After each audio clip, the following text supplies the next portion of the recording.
নাই, কিন্তু আমরা প্রথমে আসি বেদ মন্ত্র উচ্চারণ করছি ওম ঋগ বেদম মধুসন্ধাহারি শ্রী গায়ত্রী ছন্দ অগ্নির দেবতা। এটা কিন্তু বেদ মন্ত্র, বেদের থেকে সরাসরি বেদ থেকে নেওয়া মন্ত্র। আমরা বেদ মন্ত্র উচ্চারণ করছি না, কারো জীবন খুশি দিয়েছে না, জানেন।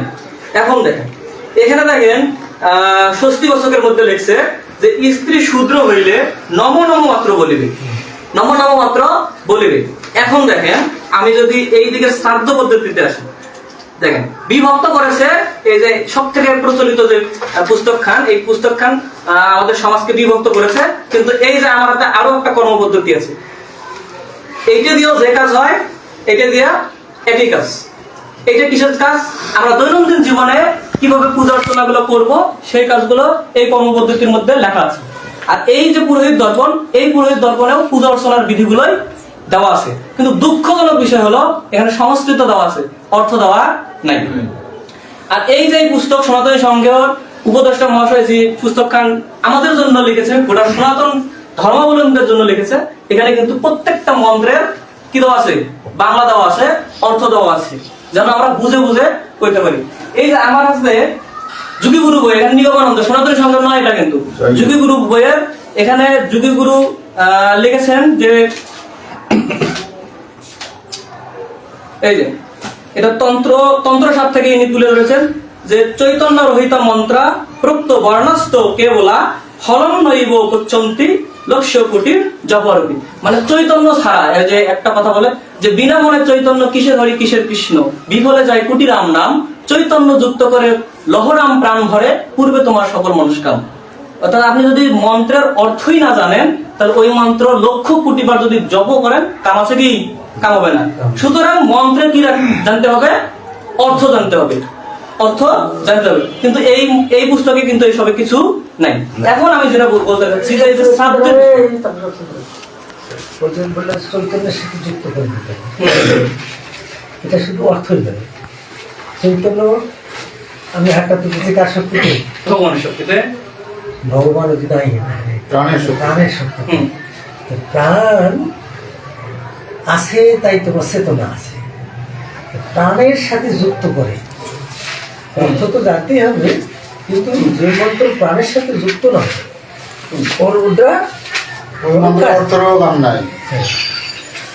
ওরা একটু বলছেন যে প্রণব যুক্ত, অর্থাৎ ওমকার ছাড়া মন্ত্র এটা হলো কার্যকরী হয় না, বীজ কাজায় না। কিন্তু যে মন্ত্রের সাথে প্রাণের যোগ হয়, সুজন তোমার মন্ত্রের সাথে প্রাণের যোগ আছে? আছে, আছে। তেমন করি শ্বাসের সাথে তুমি জপ করো, ঠিক আছে? এখন এই যে দেখেন শ্রাদ্ধ কাণ্ড সব থেকে সনাতনী সংঘের মানে বিপদ হয়, বাধাগ্রস্ত হয়, সব থেকে বেশি হয় শ্রাদ্ধের মধ্যে কি। যদি কেউ সনাতনী সংঘের মতাদর্শে অর্থাৎ গীতার্থ মতাদর্শে শ্রাদ্ধ করতে যায়, তাহলে দেখা যায় যে না, ওরা বামন ডাকাবে না, ওদের শ্রাদ্ধ আমরা করবো না। এখন বামন কি বলে? মানে ব্রাহ্মণ। আমরা তো আঞ্চলিক ভাষায় ওদেরকে বামন বলি, কিন্তু বামন অর্থ যে খাটো, আর খাটোরা মানে যে বুদ্ধিতেও খাটো, এটা এই পুস্তকের দ্বারা খুব সুন্দরভাবে বোঝাই যায়। দেখেন এখানে লেখছে পূর্বোক্ত 16টি, এখন এইদিকে কিন্তু 16টা শ্রাদ্ধের কথা আছে, আমি সংক্ষিপ্ত করতেছি যেহেতু সময় কম। পূর্বোক্ত 16টি শ্রাদ্ধ না করিলে মৃত ব্যক্তি প্রেতত্ব হইতে মুক্তি লাভ করিতে পারে না। সম্পূর্ণ গীতাত্ব বিরোধী একখান কথা। এই কথাটা হলো সম্পূর্ণ গীতা বিরুদ্ধ কথা। ভগবান গীতাতে বলছে বাসাং সিজিরে নারী যথা বিহায়, মানে মানুষ যেমন পুরাতন বস্ত্র ত্যাগ করিয়া নতুন বস্ত্র ধারণ করে, আত্মা কি করে? পুরাতন শরীর ত্যাগ করিয়া নতুন শরীর ধারণ করে। তাহলে প্রেতত্ব কখন প্রাপ্ত হয়? মানুষের প্রেতত্ব প্রাপ্ত হবে, এটা কখন হবে? তো চলে গেল সাথে সাথে। এটা কি গীতাত্ব বিরুদ্ধ কথা হইলো না? এটা কি তাদের মন করা কথা হইলো না? 16টা শ্রাদ্ধ করা লাগবে, 16টা শ্রাদ্ধের মধ্যে 16টা ঢোঙা লাগবে। কটা ঢোঙা লাগবে? 16টা ঢোঙার মধ্যে চাউল দিতে হবে। কোন চাউল? আতপ চাউল, গামছা। মানে এখানে এই কথাগুলো যে এরা লেখছে সম্পূর্ণরূপে ব্যবসা। আচ্ছা এটা যে ব্যবসা, আমি এই যে আমি যাদেরকে বললাম যে এটা তাদের ব্যবসা, এটা কি দুর্নাম বললাম? দেখেন এখানেই লেখা আছে তারা এটা ব্যবসা। এই যে প্রথম পৃষ্ঠার নিবেদন লেখা আছে, প্রথম পৃষ্ঠার নিবেদন লেখা আছে। দেখেন আমার এই যে আন্ডারলাইন, বেশি করার সময় নেই।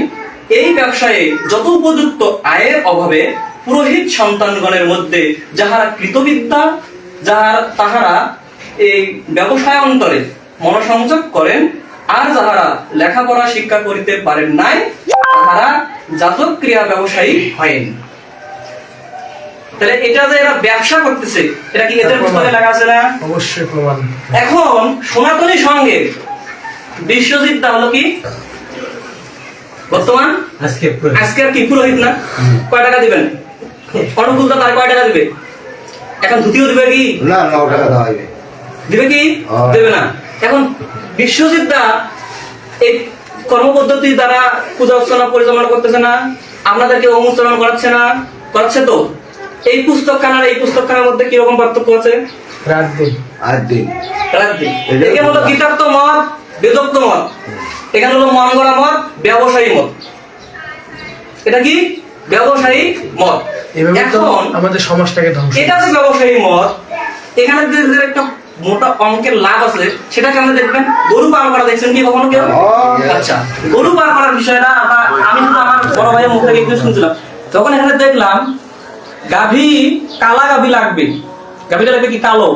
এখানে লেখাই আছে, কিন্তু দেখাবো না কি রেফারেন্স? আর হ্যাঁ, ধলা করে দাম বাছুর সহ লাগবে গাভীটা। এখন তো ছোট ছোট গাভী দেয়। আবার লেখা আছে যদি কেউ গাভী দিতে না পারে তাহলে গাভী কি দিবে? অর্থ দিবে। অর্থটা নিবে কেডা? ব্রাহ্মণ হং দান, ব্রাহ্মণ হং দান। প্লাস্টিকের গরু দিয়ে করে না, ব্রাহ্মণে নিয়ে যাবে নাকি?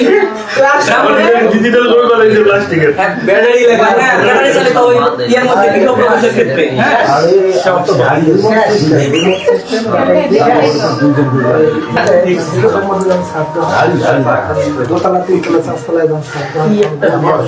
তাহলে এই জিনিসগুলো এরা ব্যবসা করতেছে। এখন আপনারা কি এই যে কথা বলেন না, আমি শেষ করবো। এখন দেখেন, সনাতনী সংঘের যে মত এবং পথ, আমরা যদিও সনাতনী সংঘের সদস্যভুক্ত হয়েছি, কিন্তু এখন পর্যন্ত আমরা সদস্য যারা পরিবার আছি তারা কিন্তু এই মতে এখনো শোষিত হচ্ছি। এখন আমরা শোষিত হচ্ছি। তাই আমি বলবো কি, বলা আছে, এখন আমি আবারও বলছি যে এই পুস্তক আর এই পুস্তকের মধ্যে অসংখ্য পার্থক্য রয়েছে। অসংখ্য মানে যে পার্থক্য, মানে পার্থক্য ইয়ে করা যাবে না। তাই আপনারা যেহেতু বাড়িতে থাকেন, পূজা অর্চনা সবারই করতে হয়। এখানে সুন্দর মতো পিছনে কখন কোন সময় পুজো করবেন সেটাও লেখা আছে, ইত্যাদি ইত্যাদি সবকিছুই আছে এই পুস্তকে। আপনারা এই পুস্তক খান, সংগ্রহ করবেন। এবং আপনাদের জন্য একটা আরো খুশির সংবাদ, সেটা হলো সনাতনী সংঘের গবেষক পরিষদ থেকে এবং শ্রদ্ধেয় গুরুদেব আবারও আমাদের জন্য সনাতন দীপিকার নতুন সংস্করণ আরো দেরি হতে পারে। আপনারা এই পুস্তকটা সংগ্রহ করবেন এবং গীতাত্ম মতাদর্শে জীবন পরিচালনা করবেন। এটা আমার সনাতনী সংঘের পক্ষ থেকে আহ্বান। সকলকে আন্তরিক শুভেচ্ছা। অনেক